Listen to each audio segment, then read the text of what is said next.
Raise your hand if you know what failure feels like. Yeah, that's pretty much all of us. Pretty much everybody knows what failure looks like. What does failure look like? Well, I'll give you a hint. You're looking at it right now. I was the face of failure. And I'm not just saying that figuratively, I'm saying it literally.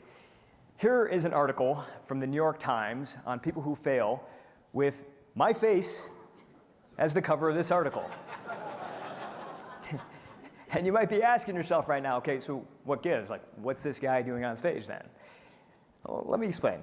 So about 10 years ago, I received a phone call, and it was from a conference organizer.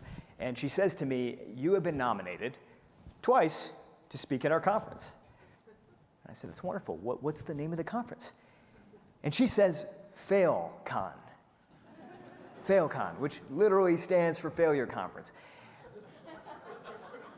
So I said, let me get this straight. I have been nominated not once, but twice to be a keynote speaker for a conference on failure. And for good reason. I had started a couple of companies at that point in time that, let's just say, they didn't work. They didn't succeed.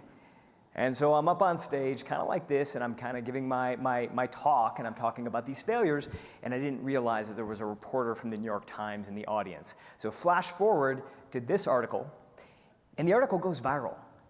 I kid you not, there was a point in time when you could have Googled the word failure. That's all, just the word failure, and my face would have been one of your top search results. But you know, somebody important to me gave me a piece of advice. And what she said to me at the time, and what I'll share with you right now, is that long-term success comes from short-term embarrassment. Long-term success comes from short-term embarrassment. If you can do something with it, if you can learn something from it. And so what I decided to do is I started to email all these people that I admired, people who didn't know who I was, but people who I knew who they were, and I really liked their work, from Oscar-winning filmmakers to coaches of professional sports teams to leaders of large iconic companies, and I would just cold email them. And I would actually send them a link to this article. And in the email I would write, hey, as you can see from the article below, I don't know what I'm doing. I'm kind of lost in my career right now, and I could really use some advice. Would you be willing to chat with me? And the response rate to this email was just extraordinarily high. The people really were open to the idea of talking to me about not only the times that they won, but the times that they failed. And what I was starting to realize is that a lot of those stories weren't really out there. You know, every time I looked one of these people up online, I would see their bio, I would see their LinkedIn profile, but I wouldn't necessarily hear these stories. And I found myself sitting on this level of data, these stories, and this almost repository of information. And so I started to share that out. I started to write books. I started to get up on stage. And I even decided to film a documentary series recently with American Express, really going out into the world and studying people who, you know, have not succeeded, but then came back and were resilient enough to succeed eventually. And I want to give you a little quick peek at that. You can actually stream it now, and I'm going to give you a 90-second peek at that trailer. Here it is.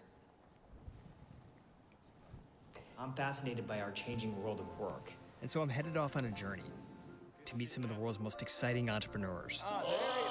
You were working at NASA, and I haven't seen anybody as excited about laundry. When I first started, people thought I was completely insane. We had the idea of making material out of cactus. The professionals were telling us it's not possible. So it became a question for me, can we rebuild a spice trade?